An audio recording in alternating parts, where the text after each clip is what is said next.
Hello and welcome to this free webinar by Philantropia about the importance of developing partnerships, particularly in these times of the coronavirus.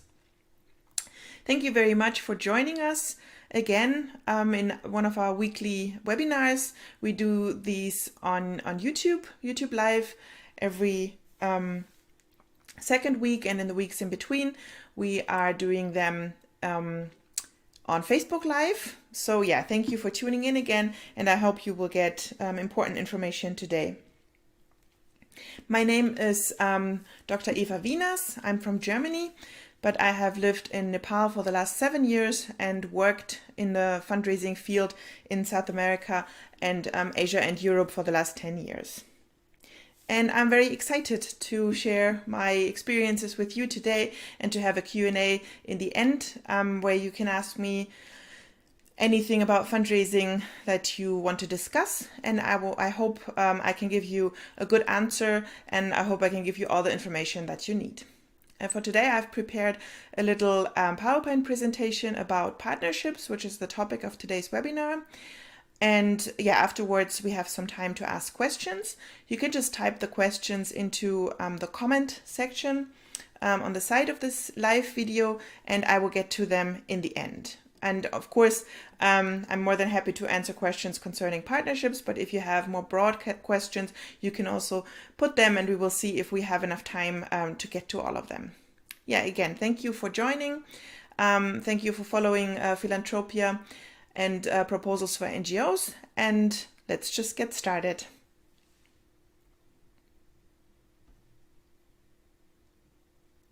So today's topic is how to develop good partnerships in fundraising.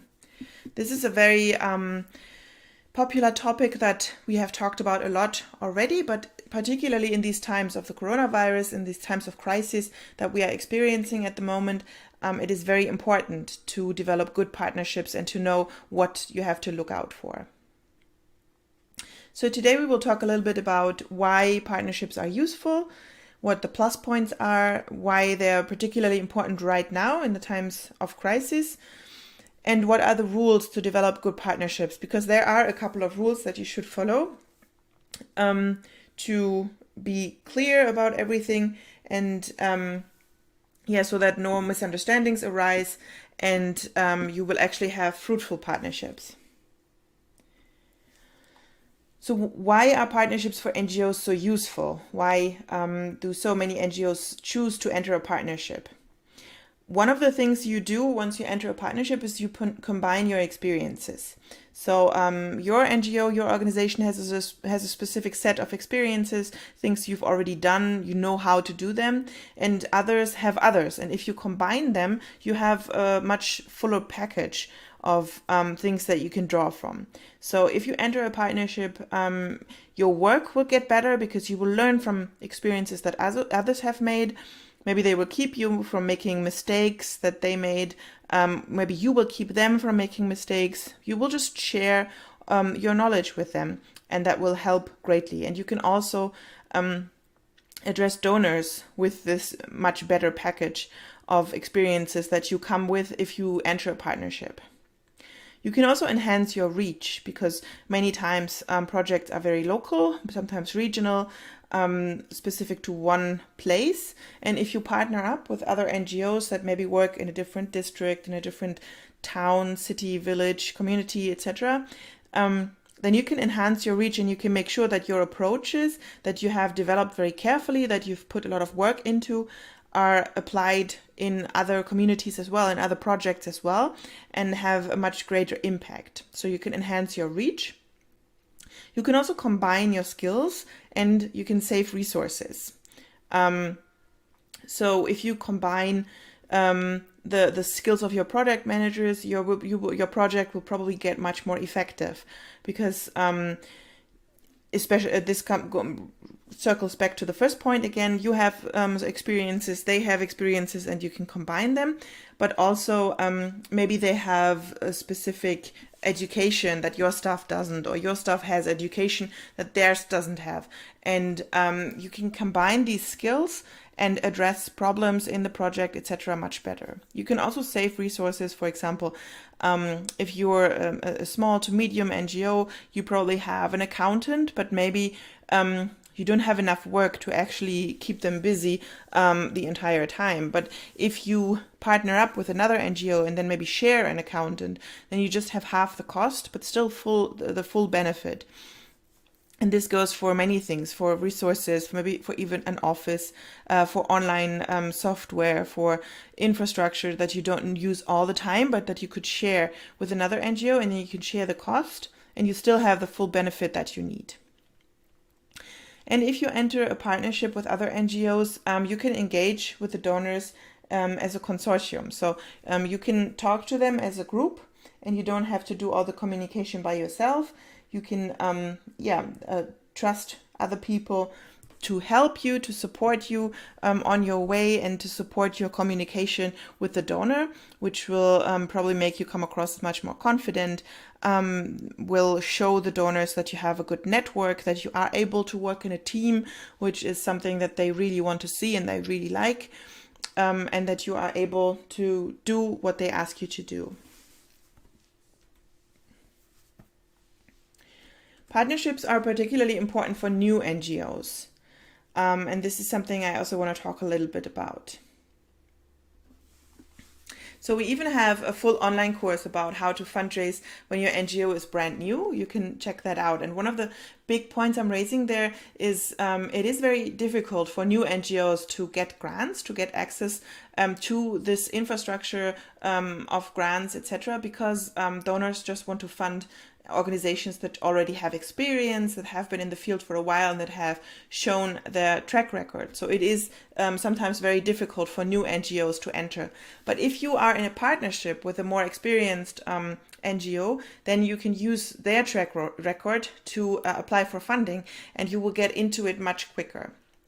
You can also learn from their experiences and just make sure that you look at what they are doing and learn your lessons. And that way, even if you're a brand new NGO, if you're just starting out, you can learn from your partner, you can grow with them, and you can actually put your work on your project on better and more stable legs, because there's already someone who did this before you. You will, even if your project idea is innovative, you will not be the first one to do this kind of work.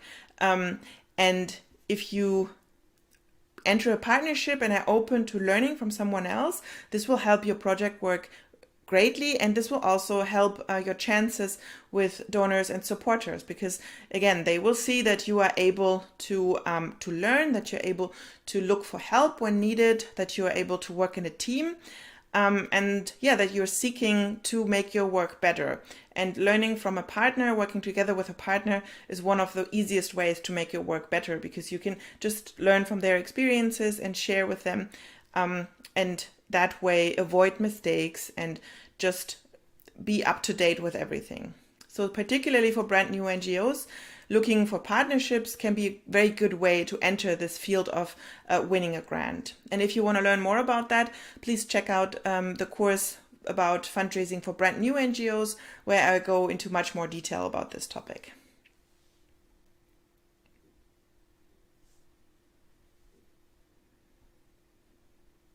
So I really like this quote from H.E. Lucock. He was a priest, but he said, no one can whistle a symphony. It takes a whole orchestra to play it. So team play is very important, particularly in this sector, because it's not the business world where everything is kind of mapped out, but it is philanthropy and this kind of work is with people. So you have to learn on the job, you have to get used to everything. And having someone with you, you can learn from, you can share experiences with, you can bounce ideas off, is a great thing. And particularly if you're a small organization, it can sometimes be difficult to get this kind of feedback. So a partnership is a very good way to get this feedback and to work together. Also, if you really want to have impact, it is important to realize that you probably can't change the world by yourself. You have to look for others who want to do the same, and you have to work together. You have to develop your team playing skills. And partnerships are one of the easiest ways to do so. So why is this so important right now in times of the coronavirus? This is also something that came up in the last weeks and months, that many organizations realized how important it is to have a partner and to not be by yourself and not be alone.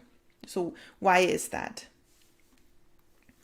Especially in the last weeks and months, where many countries went into lockdown, where many situations that we encountered were brand new to all of us, it was very important to have a partner that you could bounce ideas with, that could give you feedback, where you could see how are they doing things, how are they making sure that their operations keep going, how are they organizing their home office, which software are they using, how are they making sure their stuff can stay safe and at home, etc.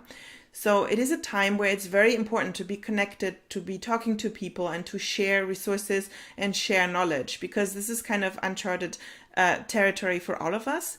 So it has never been more important to actually exchange and discuss to find a new and better way.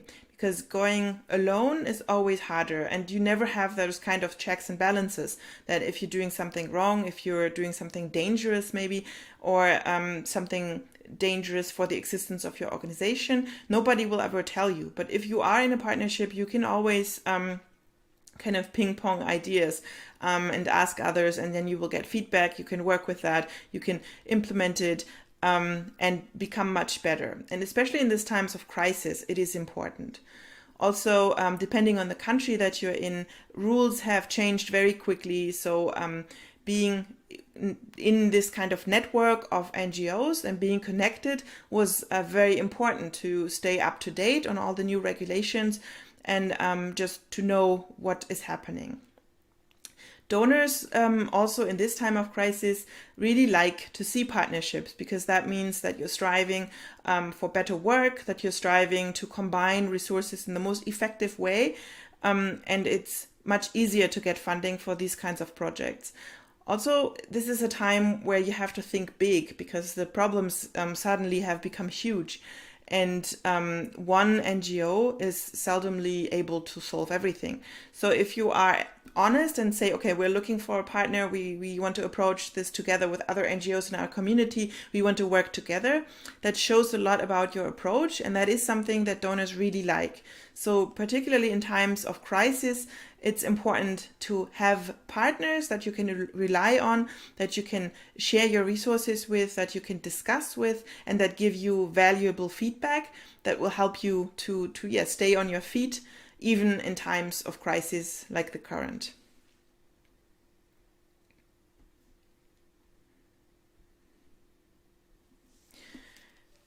And this time of the corona crisis teaches us many things. One thing it teaches us is that strategic long-term planning is very important, especially for NGOs in this time, because if you have nothing planned out, you're kind of left with nothing now, and you have to start from zero. So strategic long-term planning that includes partnerships and seeking out of partnerships is very important, and is something that you should pursue right now. We have a free online course in our online school about strategic planning in these times of coronavirus. So if you want to learn more about that, I recommend you take that free course and sign up for it. There's no cost attached, and you will learn more details about that. We also will have to accept the fact that uncertainty will be part of our world from now. So we will probably never go back to this state of kind of normal that we used to know, where we were able to really make solid plans and go ahead knowing that what would happen. We will probably not go back to this stage, because the coronavirus will probably not disappear suddenly. It will take a long time to get it under control, if possible at all. And it's probably not going to be the last virus that we have to deal with. This happened once, so now we know this can happen anytime again. And this kind of uncertainty and the loss of the ability to really do long-term planning will stay with us. So this is something that we have to adjust to. And having a strategy is one thing that will help you, but also being in partnerships with other NGOs will help you to become much more healthy as an organization, and to be able to live through these times of crisis, together instead of disappearing by yourself.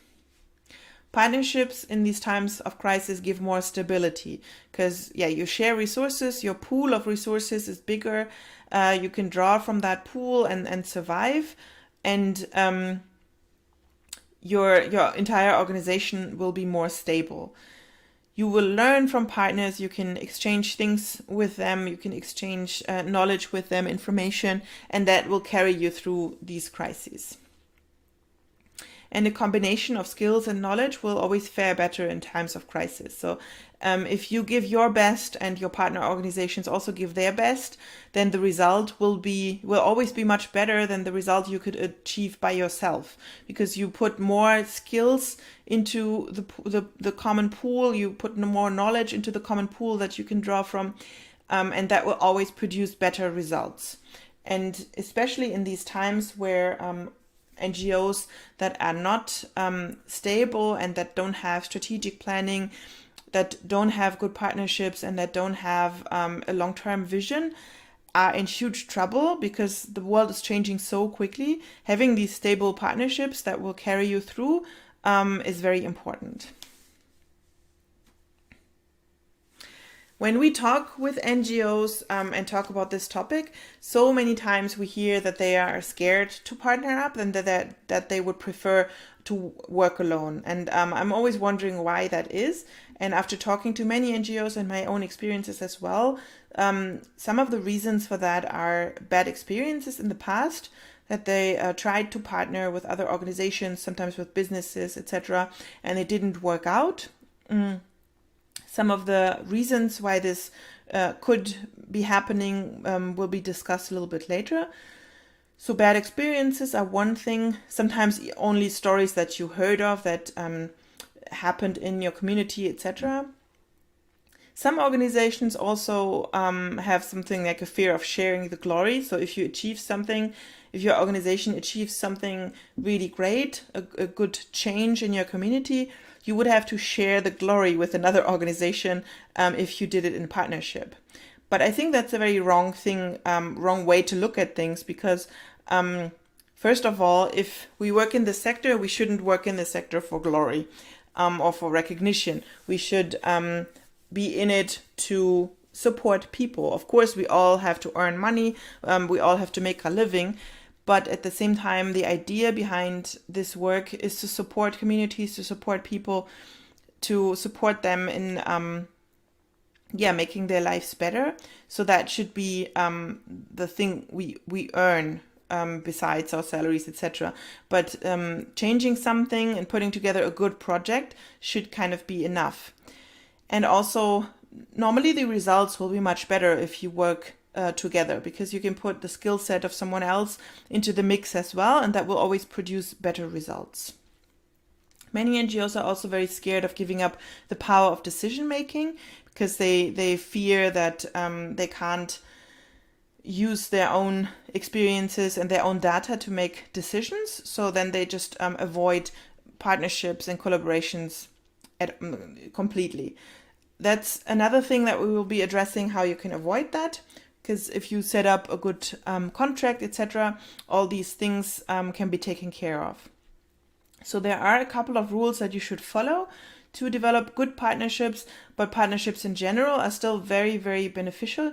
And if you think them through beforehand and if you plan accordingly, all these risks or all these factors that NGOs always quote when they say they don't want to enter partnerships can be put out of the way. So what are the rules for a good partnership within NGOs?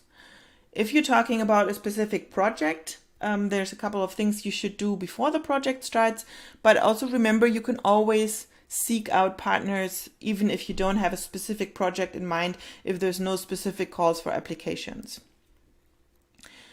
But many donors at the moment ask for joint applications anyway. So if you apply, for example, with the European Commission, most of them ask for an application together with others, so that there's one leading applicant and some dependent applicants. So in those cases, you have to look for partners anyways. But even if you don't have anything like that in mind, it's always useful to look for potential partners, to network, to find out what others are doing, if you can support each other somehow, and if you can work together in the future. So if you are planning a specific project, it's important to start very early. Don't wait until there's a call and then start looking for partners, because normally partnerships are very shallow if you just seek them out because you have to, because the donor is asking for it. If you start early and look for potential partners and develop a partnership, then that partnership will already be a stable one when a call for application comes along, and you can read that in proposals, because you can see the strength of connections between those organizations, if they are just linking up because they have to, or if they really have some kind of shared vision, if they really have shared plans and have worked together before. It's also very important that you choose a lead. Even if you feel like it's really 50-50, one party should lead, because otherwise you will always be stuck in discussions. You can really define the responsibilities of the leading NGO and make sure that there's no overstepping either, and that the NGO that is not leading still has the decision power they want. But you should have one of the 2 or 3 or 4 or however many you want to enter a partnership with that is the lead. Then you should use each partner's strengths. So for that, you have to analyze your own organization and the other organizations that you want to enter into a partnership with, to really see what are your strengths, what are their strengths, and where does it make sense to use them. So for example, if your staff has extra education on methodologies, on social science, etc., it makes a lot of sense to use your staff to do the baseline study and to collect data, etc. It wouldn't make sense to give that task to another organization if they don't have these skills. So you have to be really honest, looking at your own strengths, the strengths of the other organizations, and then choose which party can do which task best. You should also develop a system to resolve conflict, because especially if it's a huge project, if there's a lot of money involved, there might be conflict at some point, and you need a system in place to resolve these conflicts so that you're not stuck within it and that things don't fester to become something bigger. So you should name someone who is supposed to resolve conflicts, put a protocol in place that everybody knows how to follow, and then small things can be resolved very quickly and don't become something bigger.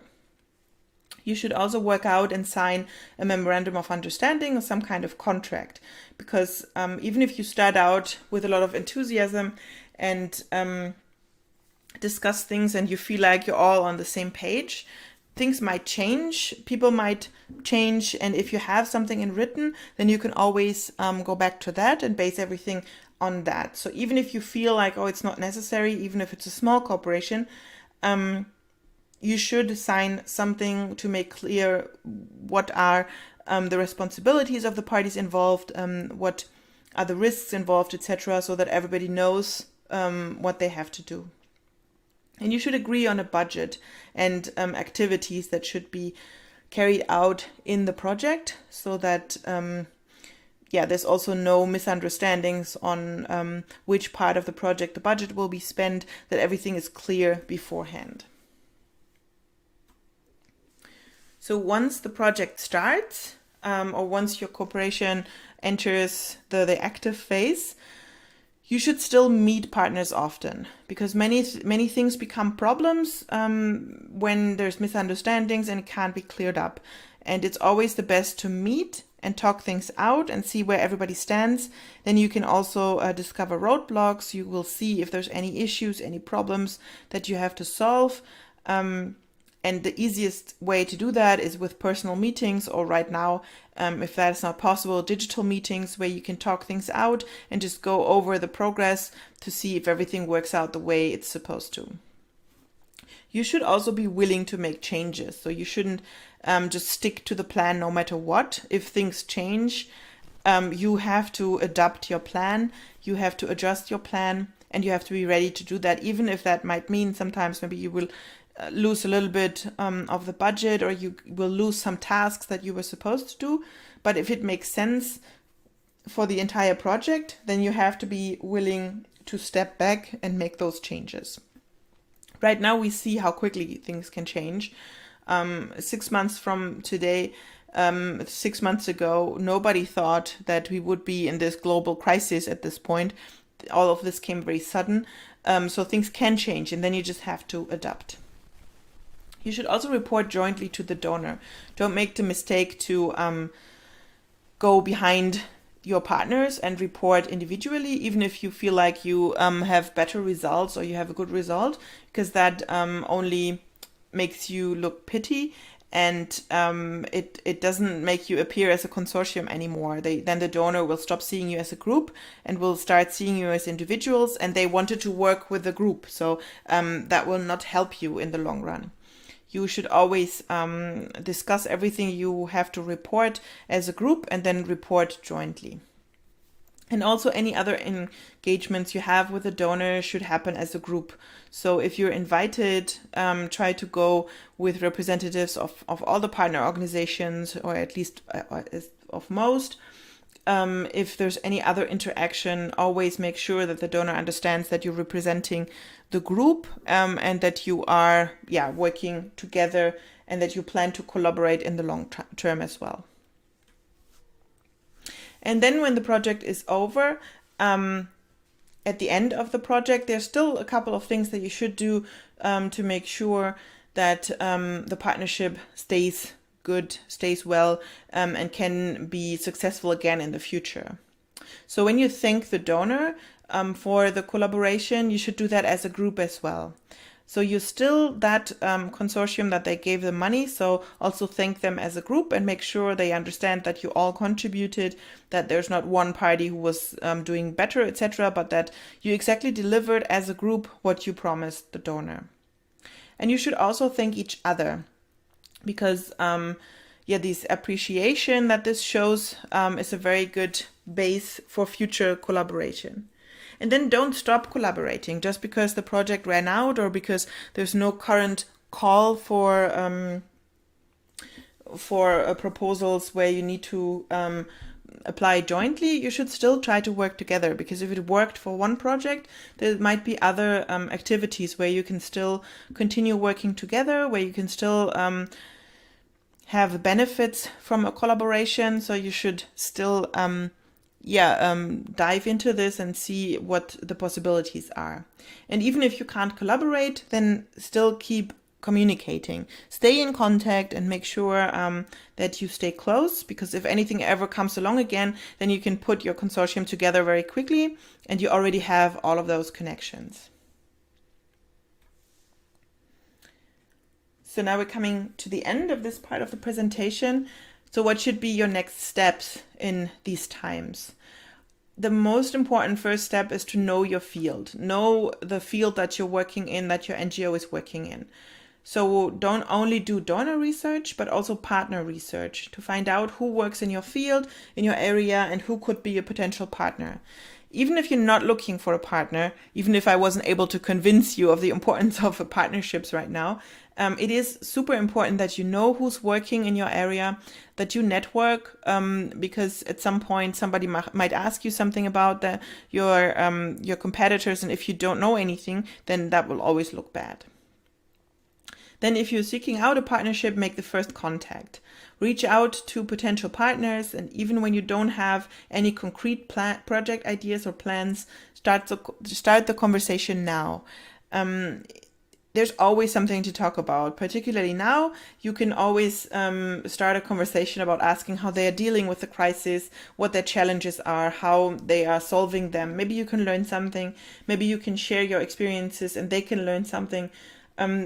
by communicating, by talking, by starting a conversation, you will always have unexpected benefits in the long term.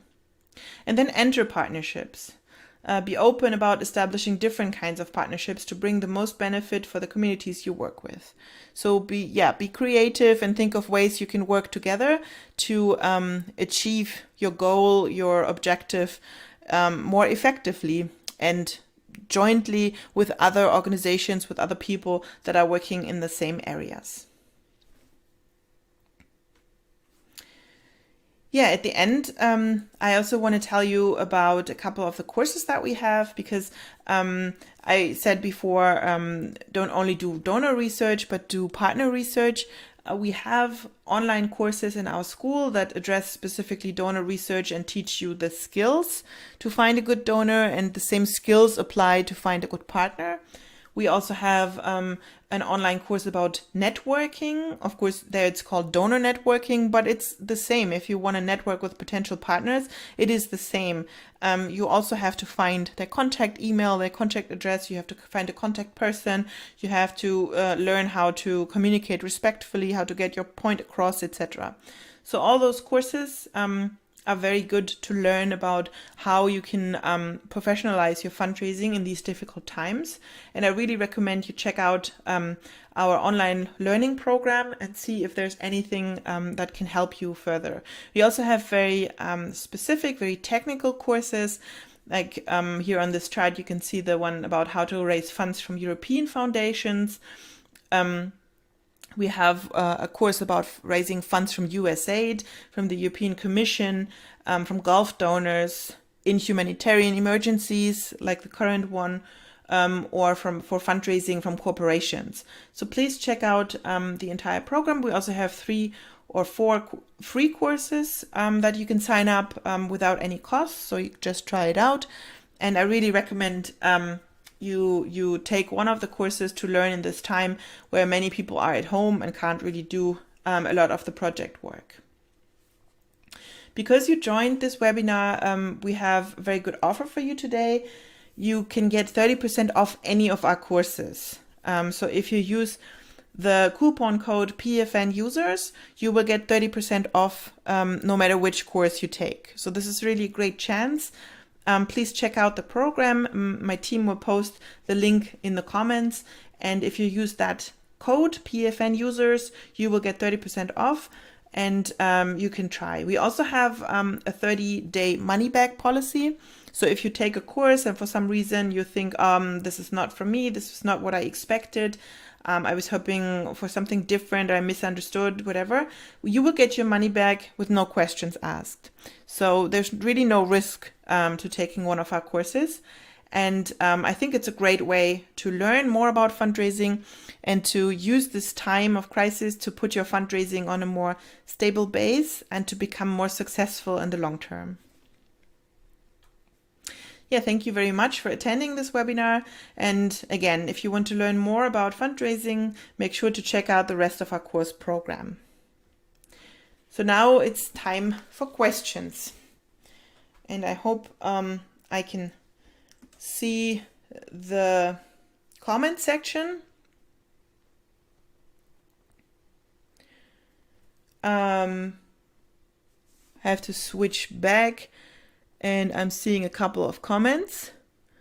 So we have people from Nepal, I think.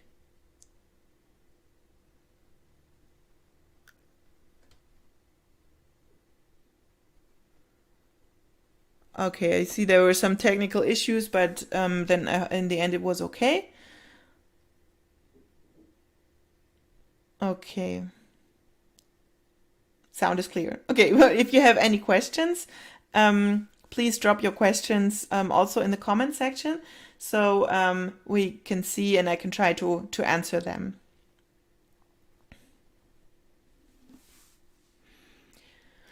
One very common question that I always got in the other webinars, in the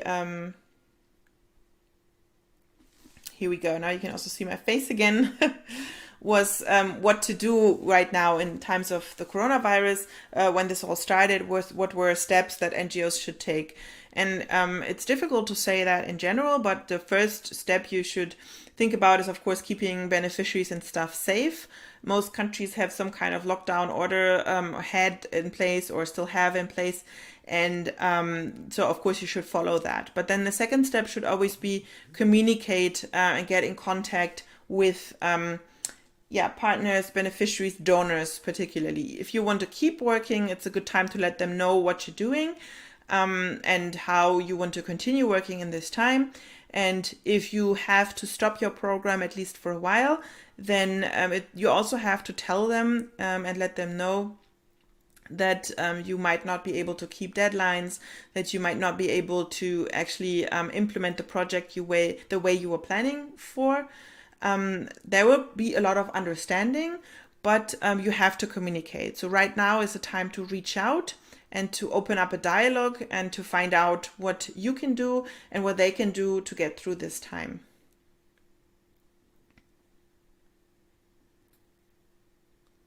So Rose Lama is asking, how do you suggest a new NGO should approach its peers who are more experienced than you?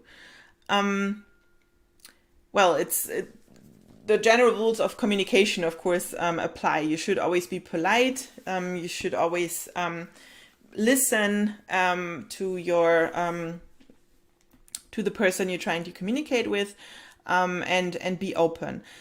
If you are working in a community, sometimes personal contact is good. If you have a phone number, just phone someone on the board, chairperson, etc., and explain what you want to do and how you want to do it, and if there's any way to have a Skype, maybe with some team members, etc., to develop ideas for potential cooperation. I think it's important, if every time you want to establish a partnership, it's important to try to figure out what are your common goals and your common objectives. Because if you can explain to them how you can actually help them to achieve their goal, to achieve their objective, they will be much more open to supporting you as well. And if they're a good organization, they will be open for this. I know there's some NGOs that are not too happy when others try to kind of step on their turf. So then sometimes you have to tread lightly. But in general, they should be open to working with you, open to collaborating with you, and as long as you're polite, bringing your point across and pointing out how you can together achieve your common goal and your common vision, then that should be good. It's always also good to have something specific in mind, because if you're just asking for collaboration, then it's very easy to dismiss that. But if you have something very specific, if you can say, whatever, in 2 weeks we're running a health camp and we need a doctor and we know you have a doctor on your staff, can we maybe work with your doctor? Then it's much more difficult for them to dismiss that. If you have something specific, if you say, okay, we want to run online seminars and we don't have the software, we know you have that kind of software, can you support us with that? Then it's something concrete that you can talk about. If you're just asking in general for a collaboration or cooperation, it's going to be much more difficult to get something back, because it's easy to dismiss something, a question that is so open and has so little concrete information. Okay.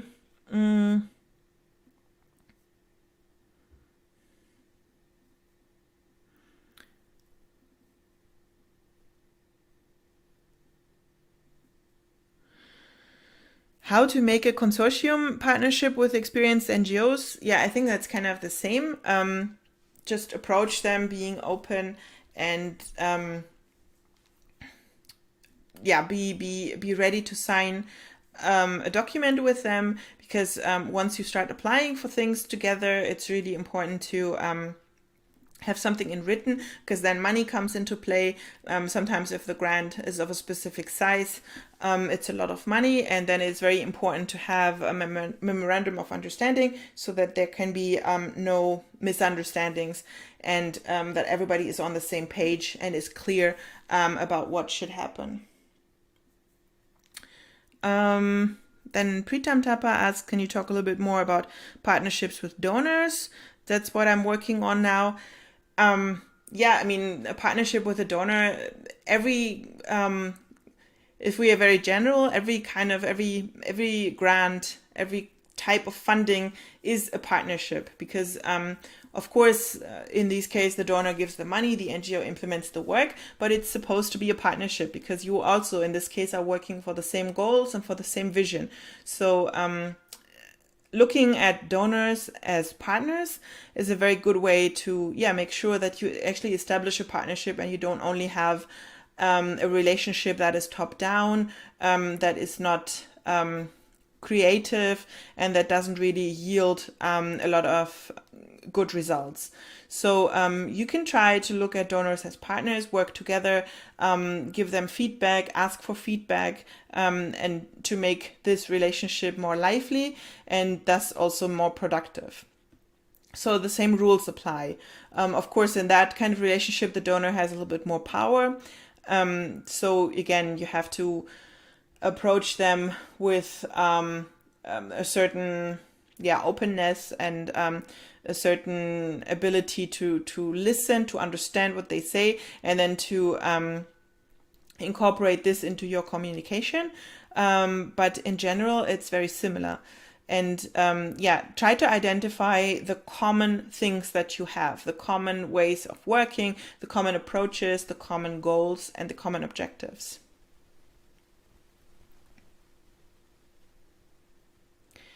Then Stephen Bakari says, please can you throw more light on partner research?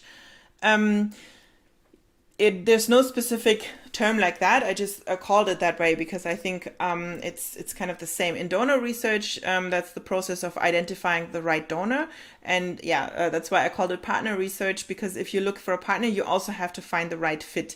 If you're an agricultural NGO working in a community, and in the same community there's an NGO working in something that is absolutely not related to that, it's very difficult to find a common ground and to find something that you can work on together. But in many other cases, there is common ground. Sometimes also partnerships that are not locally connected can make sense. If you, for example, to stay in the same example, if you have an agricultural NGO and you're looking for another NGO that does that uses the same kind of approach, maybe does some research in your field, a partnership can make a lot of sense because you can exchange experiences about this approach, this methodology, and make sure to use it in a better and more productive way. So in this case, you can look on, of course, you should know your community. That's the first step. Ask your co-workers, ask the board, ask beneficiaries what other organizations are working in this area.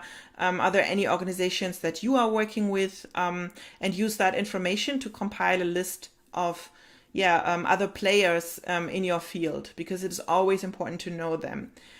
So first you should look internally. Sometimes if your organization has a specific size and a specific age, there might have been corporations in the past that you are not aware of because you started recently. So looking into the past of your organizations is also a good step. And then you can also use Google and see what, if you just put in the keywords of your work or your area, see what comes up. You can also do it reverse. Normally when you say, if you look for donors, we say research like-minded organizations. But you can also do it the opposite. If you have a donor that supports your work, you can also look at the list of organizations they also support and then see if there's any overlap with your organization. Because if they support you, they probably support similar projects as well. So you can look at that list and see if there's overlap and if there could be potential partners within that list. And if you find partners within that list and enter a partnership, you already have great cards with that specific donor, because then there's two organizations that they already supported and they come together, combining their experience, they will have much better chances to get another grant or another donation from this donor. So just looking around. And again, even if you're not looking for a partnership, if you're not actively looking for a partnership, knowing your field and knowing the people that work in the same area is super important. And it shows that you're well connected and that you have a good network. Okay, let me see if I got another question here, or if this was just the same. Yep. Okay, so if you have any other questions, you have to be quick now. Otherwise, I would say after 45 minutes, maybe you've heard enough from me. Again, please check out our course program. Sign up for our YouTube channel while you're here. In 2 weeks, we will have another free webinar about a topic related to fundraising. And we'll talk again. And in 1 week, we will have a Facebook Live on our Facebook page, so please also follow us there. Click the like button to not miss anything. You can also sign up to our newsletter to get all the important information also about articles, content we publish for free on our website into your mailbox.